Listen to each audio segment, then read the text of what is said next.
இந்திய டிஜிட்டல் ஊடகத்துறையில் நீண்ட காலமாக நிலவி வரும் அதிகார சமநிலையை மாற்றியமைக்கும் நோக்கில் மத்திய அரசு தற்போது ஒரு தீர்க்கமான முன்னெடுப்பை மேற்கொண்டுள்ளது.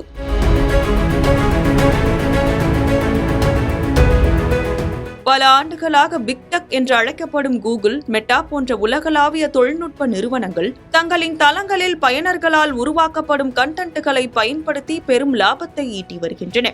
ஆனால் அந்த லாபத்தில் அதன் உண்மையான உரிமையாளர்களுக்கு நியாயமான பங்கு கிடைக்கிறதா என்ற கேள்விக்கு இதுவரை முறையான பதில் இல்லை. இந்த நிலையில்தான் டெல்லியில் நடைபெற்ற டிஜிட்டல் செய்தி வெளியீட்டாளர்கள் சங்கத்தின் 2026 மாநாட்டில் மத்திய அமைச்சர் அஸ்வினி வைஷ்ணவ் விடுத்த எச்சரிக்கை ஒரு டிஜிட்டல் ரீசெட் காலத்தை தொடங்கி வைத்துள்ளது. இந்திய அரசு தற்போது எடுத்துள்ள இந்த அதிரடி முடிவுகள் தொழில்நுட்ப நிறுவனங்களுக்கும் படைப்பாளர்களுக்கும் இடையிலான அதிகார சமநிலையை அடியோடு மாற்றியமைக்கப் போகிறது. செய்தி வெளியீட்டாளர்கள் மற்றும் கண்டென்ட் கிரியேட்டர்கள் தங்களின் கடின உழைப்பால் உருவாக்கும் உள்ளடக்கத்தை சமூக ஊடக தளங்கள் தங்களின் வளர்ச்சிக்கு முக்கிய ஆதாரமாக கொள்கின்றன.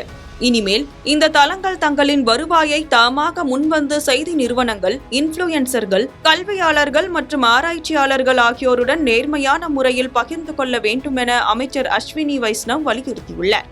இது வெறும் கோரிக்கை மட்டுமல்ல. நிறுவனங்கள் இந்த வருவாய் பகிர்வு முறையை தன்னிச்சையாக செயல்படுத்த தவறினால் மத்திய அரசு அதற்காக கடுமையான சட்ட நடவடிக்கைகளை எடுக்க தயாராக உள்ளது என்ற இறுதி எச்சரிக்கையும் விடுக்கப்பட்டுள்ளது. ஆஸ்திரேலியா போன்ற நாடுகளில் ஏற்கனவே நடைமுறையில் உள்ள இத்தகைய சட்டங்கள் இந்தியாவிலும் அமலாவதன் மூலம் தரமான செய்திகளை வழங்கும் ஊடகங்களின் நிதி நிலைத்தன்மை உறுதி செய்யப்படும். இந்த மாற்றங்கள் வருவாய் பகிர்வோடு மட்டும் நின்றுவிடாமல் வளர்ந்து வரும் செயற்கை நுண்ணறிவு தொழில்நுட்பத்தினால் ஏற்படும் சவால்களையும் அரசு மிக தீவிரமாக அணுகுகிறது. குறிப்பாக மின்னணு மற்றும் தகவல் தொழில்நுட்ப அமைச்சகம் பரிந்துரைத்துள்ள 2021 ஆண்டின் தகவல் தொழில்நுட்ப விதிகளில் கொண்டுவரப்படவுள்ள புதிய திருத்தங்களின்படி AI மூலம் உருவாக்கப்படும் படங்கள் மற்றும் வீடியோக்களுக்கு தளங்களே முழு பொறுப்பேற்க வேண்டும். பிப்ரவரி 2026 முதல் அமலுக்கு வரும் விதிகளின்படி செயற்கையாக உருவாக்கப்பட்ட ஒவ்வொரு உள்ளடக்கத்திலும் அது AI-யால் உருவாக்கப்பட்டது என்பதை குறிக்கும் அடையாள குறியீடு கட்டாயமாக்கப்பட்டுள்ளது. இந்த முத்திரை வீடியோ அல்லது படத்தின் மொத்த காட்சியில் குறைந்தது 10% அளவிலும், ஆடியோவாக இருந்தால் அதன் தொடக்க காலத்தின் 10% நேரத்திலும் தெளிவாக இடம்பெற வேண்டும்.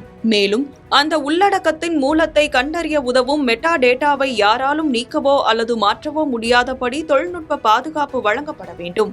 மற்றொரு கவலைக்குரிய விஷயமாக முன்வைக்கப்படுவது டீப்ஃபேக் தொழில்நுட்பத்தின் மூலம் ஒரு தனிநபரின் ஆளுமை உரிமைகள் மீறப்படுவதாகும். ஒருவரின் ஒப்புதல் இல்லாமல் அவரது முகம் அல்லது குரலை AI மூலம் போலியாக உருவாக்கி பரப்புவது சமூக கட்டமைப்பிற்கு மிகப்பெரிய அச்சுறுத்தலாக அமைச்சர் சுட்டிக்காட்டியுள்ளார். குறிப்பாக பெண்கள் மற்றும் குழந்தைகளின் ஆன்லைன் பாதுகாப்பை உறுதி செய்வதில் சமூக ஊடக தளங்கள் முழு பொறுப்பேற்க வேண்டும். சர்ச்சைக்குரிய அல்லது தீங்கு விளைவிக்கும் உள்ளடக்கங்கள் கண்டறியப்பட்டால் அவற்றை நீக்குவதற்கான கால அவகாசம் தற்போது வெறும் 3 மணி நேரமாக குறைக்கப்பட்டுள்ளது.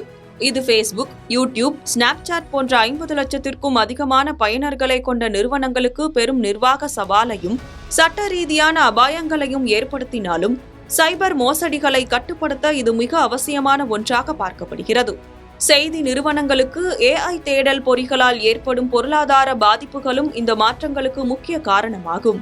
கூகுளின் AI ஓவர்வியூஸ் போன்ற வசதிகள் செய்திகளை சுருக்கி தருவதால் வாசகர்கள் செய்தித்தாள்களுக்கு செல்வது 20% முதல் 60% வரை குறைந்துள்ளதாக புள்ளி விவரங்கள் கூறுகின்றன. இதனால் ஏற்படும் விளம்பர வருவாய் இழப்பிற்கு தொழில்நுட்ப நிறுவனங்கள் ஈடுகட்ட வேண்டும் என்பதே வல்லுநர்களின் கருத்து.